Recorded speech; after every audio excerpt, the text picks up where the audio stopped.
At least once in CM صاحبہ جاتی ہیں نہیں جاتی یہ میسج ان کے لیے کافی ہے باقی اسپتالوں میں جس طرح سے کل وہ جاری کیا گیا the guy needs to be fired تو وہ بھی ایک جاری کروائی نہیں انہوں نے تو بڑا انتہائی انہوں نے کہا شکر کریں میں آپ کو اریسٹ نہیں کرا رہی بڑا برہمی کا اظہار کیا گیا ہے لیکن مسئلہ یہ ہے کہ یہ نوبت ساری آئی کیوں ہے گفتگو سنا دیں اور CM صاحبہ ایگزیکٹلی آپ سنوائیں ان کی گفتگو کیوں نہیں کیونکہ خاصا انہوں نے غصے کا اظہار کیا انہوں نے تو یہ کہا کہ میں شکر یہ کریں کہ میں آپ کو اریسٹ نہیں کرا رہی ایک دفعہ ذرا پھر سنا دیں آپ کو تو کچھ پتا نہیں آپ کو کس نے رکھا ہوا ہے the guy needs to be fired شکر کریں میں آپ کو اریسٹ نہیں کرا آپ کو پتہ ہی نہیں کہ آپ کے پیشنٹ کے ساتھ ہو گیا ڈاکٹر صاحبان ساتھ ہیں خالد سلمان رفیق صاحب ساتھ ہیں ہم ان کا موقف جاننے کی بھی کوشش کر رہے ہیں بارہا رابطے میں میں نے تو بھی خود ان سے رابطہ کرنے کی کوشش کیا خالد سلمان رفیق صاحب سے کہ وہ معاملے کو بہتر طریقے سے بتا سکتے ہیں کہ آخر معاملہ کیا پیش آیا کہہ رہی ہیں کہ ایم ایس صاحب کو رکھا یہاں کس نے عرفان صاحب کون رکھتا ہے ایم ایس کو دیکھیں یہی بات ہے کہ آپ وزیر اعلیٰ پنجاب جو ہے اس کو ہم ہر پروگرام میں یہی بات کرتے تھے کہ ان کو خود جانا چاہیے ریکویسٹ کرتے آپ نگران وزیر اعلیٰ کے دور کی جو بات کر رہی تھی وہ یہی وجہ تھی کہ وہاں پہ معاملات ٹھیک تھے وہاں پہ ادویات مل رہی تھی جہاں پہ جو ایشوز تھے صفائی کا نظام یا بلڈنگ کا سٹرکچر اگر کوئی ایشوز تھے جب چیف ایگزیکٹو جب جا کے دیکھے گا تو اس کے بعد ڈپارٹمنٹ بھی حرکت میں آئے گا ڈیفینیٹلی اب یہاں پہ ہوتا کیا تھا ڈاکٹر سے بارہا ملاقات کر کے کہا تھا سہولیات میں نے دینی ہے آپ کام کرنے والے بنے دیکھیں بیسک کام ہی یہ ہے کہ سہولیات میں نے دینی ہے میں نے یہ نہیں کرنا کہ بھئی یہ بندہ مجھے نہیں چاہیے اس کو فائر کریں اس کو گرفتار نہیں کروا رہی اور اس کے ساتھ ان وزٹ کے ساتھ آپ دیکھیں کہ بہت سے ذمہ دار اور بھی تھے جس میں محکمے کے لوگ بھی تھے جس میں وزیر بھی تھے جس میں اور ڈپارٹمنٹ کے لوگ جو ہے چیف سیکرٹری بھی موجود تھے باقی ساتھ جو لوگ کھڑے ہیں وہ بھی ذمہ دار ہیں یہ سارے لوگ ذمہ دار تھے اب آ جا کے غصہ جو ہے وہ اس کے اوپر ایم ایس کے اوپر نکلا لیکن اس کے ساتھ آپ کو ایم ایس کو بھی جو ہے رسپانسبل تو ہے رسپانسبل میں نہیں یہ سمجھ رہا کہ وہ نہیں ہے لیکن میں کہہ رہا ہوں کہ اس کے ساتھ نہیں میں سمجھ رہا ہوں کہ وہ ہے لیکن اس کے ساتھ باقی لوگ بھی ہیں جو لوگ وہاں پہ ایون سی ایم کے ساتھ جو لوگ ہیں وہ بھی ذمہ دار نہیں آپ ٹھہر جائیں آپ نے تو کہہ دیا بڑا اچھا کام کیا یہ وزٹ جو ہیں یہ 1 سال بعد اگر شروع کیے گئے تو یہ پہلے دن سے ہی شروع کرنے چاہیے سکولوں کے اندر وزٹ آپ کو پہلے دن سے شروع کرنے چاہیے تعلیم اور صحت جو بیسک جو چیز ہے بیسک نیڈ ہے اس کے اوپر آپ کو سب سے پہلے کام کرنے کی ضرورت ہے اس کے اوپر اگر یہی وزٹ جو ہیں وہ جاری رہے اور جو محکمے میں کالی بیڑے موجود ہیں جن کی وجہ سے فنڈ جاری نہیں ہوتے جن کی وجہ سے یہ جو اس کی لفٹیں گر گئی اس کے بعد کیا رپورٹ بنائی گئی پس سے پردہ جو محرکات ہے نا زاہد چودھری صاحب نے ان پہ روشنی ڈالی ہے وزیر جو صحت تھے ان کی جانب سے ایک بیان سنا تھا راؤ صاحب کہہ رہے تھے نہیں ان کا تو قصور ہی کوئی نہیں ہے انہوں نے کیا 7 دن کے اندر لفٹیں جو گری تھیں لفٹ کے بعد جو بندے زخمی ہوئے تھے ان میں سے جو رپورٹ وزیر اعلیٰ کو دی کہ یہ لوگ تھے ذمہ دار کیا اس میں بھی صرف ایم ایس ذمہ دار تھا کہ اس نے مینٹیننس نہیں کروائی یا اس نے اگر ریٹرن میں دیا ہوا ہے کہ یہ ریکوزیشن بھیجی ہے کہ ان چیزوں کو ٹھیک کروائیں نہیں کروایا تو محکمہ صحت کے وہ لوگ جو ساتھ پینٹ کوٹ ٹائی پہن کر وہاں پہ پھر رہے تھے ان لوگوں کو بھی اسی طرح ٹریٹمنٹ کیا جائے تو پھر یہ نظام ٹھیک ہوگا ایم ایس یا چھوٹے لوگ جو ہیں ان کو آپ سائڈ پہ کریں گے اس سے معاملات مزید آپ کے خراب ہوں گے اب دیکھیے گا کہ یہی ڈاکٹر جو ہیں آپ کو بعد میں نظر آئے گا ایک جو مافیا تھا ہمارے پاس وائی ڈی اے کا وہ ایکٹیو ہوتا ہوا آپ کو نظر آئے گا کیونکہ وہ کہیں گے کہ اگر ایم ایس نے ریکوزیشن دی ہوئی ہے جیسے زاہد چودھری کی خبر ہے کہ ایم ایس کی طرف سے تمام جو ڈاکومنٹ اور تمام جو سمریاں ہیں وہ بھجوائی گئی ہیں کہ یہ چیزیں ٹھیک کروا کے دیں یہاں پہ ادویات دیں اگر وہ پہنچی ہوئی ہیں تو پھر ہم اس کو جلد بازی کا فیصلہ کریں سی ایم کا بالکل یہ ہوگا جس وارڈ میں بھی چیف منسٹر گئی ہیں وہاں پر جو ڈاکومنٹیشن تھی وہ پوری تھی وہ کارڈک وارڈ میں بھی گئی ہیں تو ان کو بتایا گیا ہے کہ یہ سارے ایشوز تھے ان کو ایڈریس کرنے کے لیے ریکوزیشنز موجود ہیں ریکارڈ پر سب کچھ موجود ہے یعنی ایک افسر سے جب بات ہوئی کہ کیوں دوائی نہیں ہے تو وہ کہتے ہیں دوائی کو چھوڑیں سرنج نہیں ہے دیکھیں یہ آگے سے جواب یہ حالات کر گزارش یہ ہے سال کے اندر ہاسپٹل گزارش یہ ہے کہ اس کے لیے سرنج نہیں مل رہی اس ریاکشن کے پس پردہ جو محرکات ہیں زاہد چودھری صاحب کہتے ہیں بیوروکریسی نے گھما رکھا ہے سی ایم صاحبہ کو تھوڑا سا اس کو وہ اینک لگا رکھی ہے انہوں نے بیوروکریسی ہمیشہ ہم نے دیکھا عرفان صاحب کے نزلہ جب گرتا ہے تو ہسپتال کے عملے پر گرتا ہے. چوٹے اصل اس کا جو ذمہ دار ہے وہ ڈپارٹمنٹ ہے جو اس کو اسپیشلائز ہیلتھ کیئر جو اس کو لک آفٹر کر رہا ہے. اگر ڈپارٹمنٹ جو ہے وہ تمام تر سہولیات یا جو فائنانسز کا ایشو ہے وہ ایڈریس نہیں کرواتا تو پھر آپ کو ایم ایس وزیر کا بھی قصور ہے. ظاہر ہے وزیر جو ہے وہ اپنے ڈپارٹمنٹ میں اپنے ڈپارٹمنٹ کو پیسے نہیں لے کے دے سکتا. ہاسپٹل میں اگر وہ انجیکشن نہیں لے کے دے سکتا, سرنج نہیں لے کے دے سکتا, ایک ہاسپٹل نہیں ہے, چھوڑ دے. ایک ہاسپٹل نہیں ہے, میو ہاسپٹل جیسے بڑے سروسز چلے جائیں, آپ چلڈرن چلے جائیں, آپ پی آئی سی چلے جائیں, یہی حالات ہیں. اور تمام جناح ہاسپٹل میں آپ دیکھیں باہر آپ کو پوری, اسی لیے تو میں کہہ رہا ہوں آپ کو پوری چین یہ ایک انڈسٹری بن چکی ہے فارمیسیز کی, آپ کو نظر بھی اسی لیے آتی ہے کیونکہ ہسپتال انتظامیہ جو فنڈز درکار ان کو ہوتے ہیں وہ نہیں مل پاتے, جس کی وجہ سے کبھی ادویات کے بجٹ پہ کٹ لگتا ہے, کبھی کوئی اور کام کرتا ہے. تو جب یہ پینڈنسی بڑھتی چلی جاتی ہے, اب گنگا رام کے حوالے سے آپ کو, گنگا رام بھی اس وقت جو ہے وہ اس پر بھی لائبلٹیز ہیں, اس کے علاوہ اور میو ہسپتال 2 سے 3 ارب روپے تجاوز کر چکا ہو, تو وہ کون دے گا پیسے؟ اس کو obviously فنانس ڈپارٹمنٹ, وہ ایم ایس تھوڑی دے گا, تو پھر اس کو بارک کریں گے. اس کو اب یہ مسئلہ یہ ہے کہ بجائے اس کے کہ آپ کو چاہیے یہ کہ تمام تر جو ایشوز ہیں ان کو ایک دفعہ ایڈریس کرنے کے بعد اگر غفلت ہو تو بالکل صفائی the guy needs to be fired. بالکل جو بھی ہو, اب تو جو گائے ہو اس کو فائر کریں. نہیں, جو فیصلہ ہو گیا ایم ایس میو ہسپتال ڈاکٹر فیصل مسعود تبدیل, یہ تو ہو گیا, کوئی صفائی کا موقع بھی نہیں ہے. ٹھیک ہے, کیونکہ اب تو یہاں پہ آپ کی بات سنیں, اب مجھے تو لگتا ہے کہ یہ آپ دیکھیے گا کہ یہ ڈاکٹر فیصل جو ہے اس دور حکومت کے اندر کسی جگہ کے اوپر اس شخص کو لگایا نہیں جائے گا, کیونکہ جس کو وزیر اعلیٰ پنجاب نے خود جو ہے وہاں سے عہدے سے ہٹایا گیا ہو تو اس کے بعد کسی کی ہمت ہوگی ڈپارٹمنٹ میں سے کسی محکمے میں سے کہ وہ اس کو جو ہے وہ کسی جگہ پوسٹنگ نہیں. بٹ سوال اب یہ ہے, آپ نے ہٹا دیا ڈاکٹر فیصل مسعود کو, میو ہسپتال کے معاملات کتنے دنوں میں ٹھیک ہوں گے؟ جو ان کی جگہ پر آئیں گے, کیا کوئی جگہ پہ ڈاکٹر احتشام کو لگایا گیا. ڈاکٹر احتشام بڑے اچھے جو ہے وہ اپنا مینجمنٹ کر سکتے ہیں, سروس ہاسپٹل کی مینجمنٹ ان کے ساتھ ہم نے آنکھوں سے دیکھی, بڑے معاملات بہتر کیے. نگران وزیر اعلیٰ کے دور کے اندر انہوں نے بڑا اس کے اوپر ورکنگ کروائی جو باقی لوگ سے. لیکن اب بات یہی ہے کہ آپ کے پاس پیسے ہوں گے تو پھر آپ کر سکیں گے. میں سمجھتا ہوں کہ جس طرح یہ ہو کہ اگر آپ کے پاس پیسے نہیں ہیں, یہی میو ہاسپٹل تھا جب یہ حکومت آئی تھی تو اس میں 2 ماہ کے بعد ہی یہ صورتحال پیدا ہو گئی تھی کہ ایم ایس کی طرف سے یہ خط بھی لکھا گیا تھا کہ اگر یہاں پہ ادویات نہیں دی گئیں تو یہ ہاسپٹل جو ہے وہ بند ہونا اس کو کرنا پڑ سکتا ہے. یہ لیٹر بھی آپ کے پاس ریکارڈ میں ہے اور جس میں اسی ڈاکٹر ایم ایس کی طرف سے لکھا گیا تھا کہ ادویات نہیں ہے, سارا کچھ نہیں ہے. اس کے بعد کیا اس کی معاملات جو اس کے بہتر ہوئے؟ اگر بہتر ہوئے ہوتے تو کل وزیر اعلیٰ پنجاب جب وہاں پہ گئی تھی تو اس کے بعد ان کو ہر پیشنٹ جو ہے یہ نہ بتاتا کہ یہاں پہ ہمیں جو چھوٹی سے چھوٹی جو ادویات ہے, چھوٹی سے چھوٹی بینڈیج یا سرنج ہے وہ بھی ہمیں باہر لینے کے لیے بھیجا جا رہا ہے اور اس کے لیے ہم دھکے کھا رہے ہیں, تو یہ معاملات نہ ہوتے. جب تک آپ کی پرائورٹی کے اندر یہ صحت اگر آپ نے صرف اپنے جو منشور کے اندر رکھنی ہے تو وہاں پہ تو رہے گی, کتابت میں رکھے گی, لیکن اگر آپ اس کو واقعی جو ہے وہ امپلیمنٹ جب تک نہیں کریں گے تو یہ معاملات ایسے ہی رہیں گے. آپ مجھے بریک اپ آ جا رہا ہے, بریک کے بعد آتے ہیں تو اسی معاملے پہ ہم گفتگو کریں گے. اب باقی ہسپتالوں میں قبلہ درست ہو گیا ہے, ہوگا, سی ایم صاحبہ کے جانے کا منتظر ہیں, وہاں پہ بھی وزٹ ہوگا, تو اس پہ بھی بات کریں.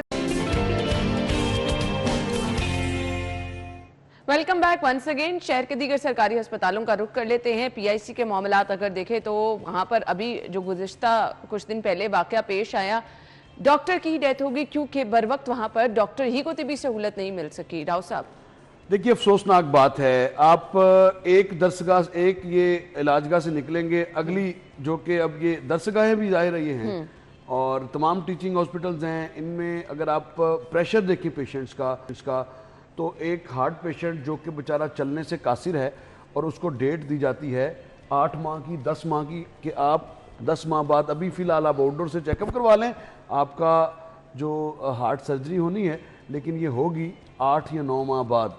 یعنی وہ بے شک بیچارہ وہیں پہ ہی جان کی بازی ہار جائے, اس سے کوئی فرق نہیں پڑتا. اچھا اس میں سب سے بڑا جو ایشو ہے آپ کے ہاں جو پک اینڈ چوز ہے، ابھی جو سی ای او اس کے بھی ہیں، پی آئی سی کے بھی ہیں، وہ بھی پک اینڈ چوز ہے، اور اسی طرح سے باقی ہاسپٹل، یہ سلسلہ آپ کو ختم کرنا پڑے گا.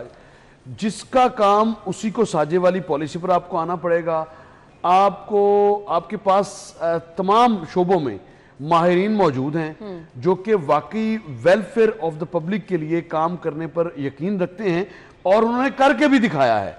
بہت سارے ایسے آپ کو کیسز مل جائیں گے، بہت سارے ہسپتالوں میں شکایات کے حوالے سے فوری ایڈریس کرنے کے لیے بہت سارے پروفیسرز موجود ہیں یہاں پہ جو کہ داد رسی کرتے ہیں. ان بڑے ہسپتالوں میں مسئلہ یہ ہے کہ صرف لاہور کا پریشر نہیں ہوتا، لاہور سے پیشنٹس نہیں آتے، باہر سے بھی پیشنٹس کا یہاں پر رخ ہوتا ہے. اور جب ادویات کی قلت ہو، انتظامی غفلت کی وجہ سے کبھی انفراسٹرکچر نہیں ہے، کبھی لائٹ نہیں آ رہی، کبھی آپریشن تھیٹر کی آپ نے وہ وائرل ہوتی بھی دیکھی ہیں سروسز ہاسپٹل پہ. بلکہ سروسز ہاسپٹل کی اگر بات کریں تو وہ تو ایک بالکل ہی گیا گزرا تھا نا. وہاں پہ سوائے ادویات جو حکومتی جو مشینری ہوتی ہے یا ارکان اسمبلی ہیں یا یہ عدلیہ سے جو افسران ہیں، ان کو ادویات کی فراہمی کے علاوہ اور کوئی کام سروسز ہاسپٹل میں ہم نے نہیں دیکھا کہ ہوتا ہوا. اب اتنی بڑی انویسٹمنٹ بھی کر دی گئی ہے، اب یہی حال ہے. یعنی جس ہاسپٹل میں بھی آپ جائیں گے کہ آپ وقتاً فوقتاً باقی اسپتالوں کا بھی ایک وزٹ لازمی کریں تاکہ وہاں کے معاملات بھی آپ دیکھ سکیں، خود جا کے جب آپ مریضوں سے بات. ایک بات بھی کرنا چاہوں گا، اور ایسے لوگ جو آپ کو پاکستان تحریک انصاف کے دور میں بھی نظر آئے وہاں پہ، وہ آپ کو نگران وزیر اعلیٰ کے دور میں پی آئی سی کی بات وزیر اعلیٰ کے دور نگران وزیر اعلیٰ کے سیٹ اپ کے اندر بھی نظر آئے، اور اب بھی وہ نظر آئے. اور صرف وہ سفارشوں کے اوپر وہاں پہ وہ لوگ موجود ہیں جو پورے ہاسپٹل کا بیڑا گرک کر رہے ہیں. اور صرف نہ اس ہاسپٹل کا، اس سے ریلیٹڈ جتنے بھی ہاسپٹلز ہیں ان کا بیڑا گرک کر رہے ہیں. اور یہ ہاسپٹل کی حالت جو ہے وہ کسی سے ڈھکی چھپی نہیں رہے گی. صرف ایک سروے کروا لیں، وزیر اعلیٰ پنجاب خود ایک جو ہے وہ خفیہ طور پہ سروے کروا لیں، ان کو خود آئیڈیا ہو جائے گا کون کیا بیڑا گرک کر رہا ہے. بالکل. اور جا کے جب آپ وہاں پر مریضوں سے پوچھتی ہیں سب کچھ، تو سب چیزیں آپ کو سامنے آ جاتی ہیں. Welcome back once again. ماہ مبارک ہے اور شوگر مافیا انتہائی متحرک ہے. 2 دن میں 10 روپے کلو چینی مہنگی، اور چینی سستے بازاروں میں جتنی قیمت میں مل رہی ہے اوپن مارکیٹ میں اس سے کئی گنا مہنگی مل رہی ہے. اب حکومت کا فوکس، انتظامیہ کا فوکس اگر صرف سستے بازاروں پر رہے گا تو باقی عوام کیا دو ہاتھوں لوٹتی رہے. عرفان ملک صاحب. انا مجھے تو 2016 کی ایک رپورٹ یاد ہے جب وزیر اعلیٰ پنجاب تھے میاں محمد شہباز شریف صاحب. انہوں نے جو ڈائریکٹر ایف آئی اے تھے، اب کے موجودہ آئی جی جو ہے وہ تب ڈائریکٹر عثمان انور صاحب ڈائریکٹر ایف آئی اے تھے، انہوں نے شوگر مافیا کے اوپر تب سے کام کروایا. رپورٹ بنوائی گئی اور اس میں بتایا گیا کہ 1 روپیہ جب شوگر مافیا جو ہے شوگر مل مالکان 1 روپیہ چینی کی قیمت بڑھاتے ہیں تو 55 ارب روپیہ ان کی جیبوں میں جاتا ہے 1 روپیہ بڑھانے پر. اور اب تو صورتحال یہ ہے کہ یہ چینی جو 130 روپے اگر مارکیٹ میں ریٹ سرکار دے رہی ہے تو چلیں یہ 150 روپے ہوگی مارکیٹ میں، اور 180 روپے کی بک رہی ہے تو 30 روپے پروفٹ. یہ میں رفلی آئیڈیا کہہ رہا ہوں. تو کتنے ارب جو ہیں وہ ان لوگوں کی جیب میں جاتے ہیں. اور یہ جو لوگ کتنے ہیں، یہ گنے چنے خاندان ہیں، گنے چنے خاندان. آپ فنگر ٹپس کے اوپر گن سکتے ہیں کن لوگوں کی شوگر ملز ہیں. اور یہ لوگ بلینئر، مطلب کہ نام جو سارے حکومت میں بیٹھے ہوئے ہیں، کوئی بھی ایسا نہیں ہے، سارے کے سارے حکومت میں بیٹھے ہوئے ہیں، کوئی ایک بندہ باہر نہیں ہے. وہ تمام کے تمام لوگ. تو پھر یہ مافیا کون ہے؟ پھر یہ مافیا وہی ہے جو حکومت میں بیٹھا ہوا ہے. تو پھر یہ اچھا، اس کے 2 پہلو ہیں. اس کے 2 پہلو ہیں. ایک تو شوگر جو پروڈیوسرز ہیں ماشاءاللہ سے وہ سارے شوگر کے مریض ہیں. اور انٹرسٹنگ بات یہ ہے کہ کچھ عرصہ کے لیے موقع ملا یہ بیٹ کرنے کا جب ری شفلنگ ہوئی تو اچھا میں نے اس کو سمجھنے کی کوشش کی کہ آخر ہوتا کیا ہے. مارکیٹ سے ایک دم سے چینی جو ہے وہ غائب بھی ہوتی ہے اور پھر پرائسز بھی زیادہ ہوتی ہیں. اکبری منڈی کے ایک سینئر جو ٹریڈر تھا اس سے بات ہوئی تو اس نے کہا یار شارٹیج کی کیا بات کرتے ہیں، ابھی آپ 2 بلین روپیز اگر آپ کے پاس ہیں تو صبح چینی آ جائے گی آپ کے پاس. شارٹیج کس بات کی؟ شارٹیج کوئی نہیں. پھر ریٹ کیوں کہتے ہیں یہ شارٹیج پیدا کی جاتی ہے اور یہ جو آپ نے سنا تھا کہ واٹس ایپ گورننس بزدار صاحب کے دور میں بڑی بات ہوتی تھی, یہ ساری گیم واٹس ایپ گروپس کی ہے. اس پر ایف آئی اے نے بھی اس کے اوپر ایف آئی اے سے کام کروایا گیا, ایف آئی اے نے ان پر کریک ڈاؤن کیا ہے. اس میں دو پہلو ہیں. ہمیشہ شوگر ملز زیادہ ڈسکس ہو جاتی ہیں اور ان سے اگلے جو کارٹلز ہیں جو انویسٹمنٹ کرتے ہیں اور جو حقیقی معنوں میں ریٹ نکالنے کا سبب بنتے ہیں, ان کی طرف توجہ جاتی نہیں. فوری طور پر جو توجہ ہے وہ چونکہ چند لوگ ہیں جو شوگر پروڈیوسرز ہیں اور وہ ہیں بھی باثر فیملی ساری. اب چاہیے یہ کہ کم از کم ان کو تو ہر حال میں اپنا کردار ادا کرنا چاہیے کہ ایسی کون سی بات ہے کہ ماہ سیام میں ہم ماہ سیام مبارک کی بات کرتے ہیں تو وہ کہتے ہیں کارٹل آپس میں ایک دوسرے کو مبارکباد دیتے ہوئے آ گئے جی ساڈا مہینہ آ گیا. تو یہ جو لمحہ فکریہ ہے اس کے لیے اب صرف 1 روپے کی بات کی ہے عرفان صاحب نے کہ وہ 55 بلین جو ہے وہ سارا کچھ. مجھے اب صرف یہ بتا دیں اس میں انتظامیہ کا رول کیا ہونا چاہیے. اس میں وزیر اعلیٰ پنجاب جو ہے, میں پنجاب کی اگر بات کر رہا ہوں, پنجاب کے حوالے سے آپ چاہ رہے ہیں سی ایم صاحب ادھر بھی کسی کو معطل کریں؟ معطل نہیں کریں, شوگر کین کمشنر کو پابند کریں, اس کو لٹکا دیں اور اس کو پابند کریں اگر جو ایکس مل ریٹ پہ نہیں آتی, ایکس مل ریٹ پر. اور یہ جو کارٹل ہے جس کی میں واٹس ایپ گروپ کی بات کر رہا ہوں, اس کارٹل کے خلاف ان کو ہاتھ ڈالنا پڑے گا آپ کو, خواہ کچھ بھی ہو. ادروائز یہی وہ لوگ ہیں جو شوگر ملز مالکان کی بدنامی کا باعث بھی بنتے ہیں. پیسہ وہ کماتے ہیں لیکن اس میں تمام تر جو نظریں ہیں وہ شوگر ملز پروڈیوسرز کی طرف وہ بھی بہت پیسہ کماتے ہیں, ان کے ہی لوگ ہیں, انہی کے لوگ ہیں. کوئی شک نہیں ہے عرفان صاحب, اس میں کوئی شک نہیں ہے. لیکن جو شوگر پروڈیوسر سے میجر سٹیک ہولڈرز وہ ہول سیلرز ہیں. چلیں جی, سی ایم صاحبہ سے ریکویسٹ ہے کہ اس معاملے کو ذرا خود دیکھیں اور عوام کو ریلیف پہنچائیں. ادروائز آپ یہ جو سستے بار ریلیف دے رہے ہیں اس کا فائدہ کیا ہوگا جب عوام جنہوں نے اوپن مارکیٹ سے چینی لینے جانی ہے وہی پریشان رہیں گے. Welcome back. اپڈیٹ آپ تک پہنچانی ہے. محکمہ داخلہ کی جانب سے فہرست جاری کی گئی ہے غیر رجسٹرڈ خیراتی اداروں اور کالعدم تنظیموں کی. مزید تفصیلات کے لیے کیسر کھوکھر صاحب سے رابطہ کیا ہے. کھوکھر صاحب, خبر کی تفصیل بتائیے.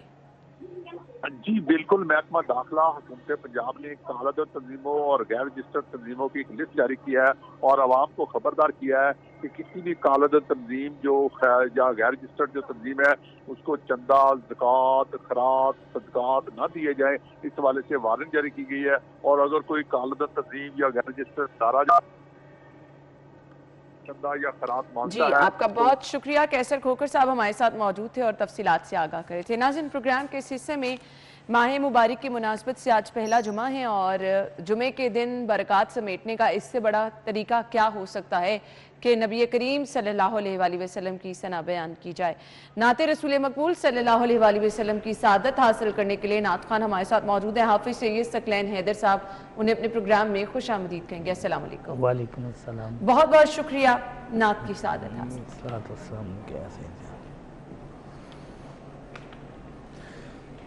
کہیں جس کو دوائے درد ہجران یا رسول اللہ,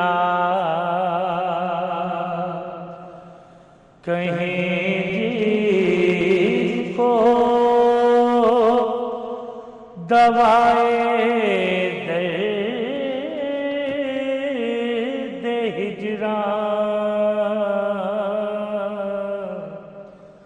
یا رسول اللہ دکھانا ہم کو بھی وہ روئے تاباں یا رسول اللہ.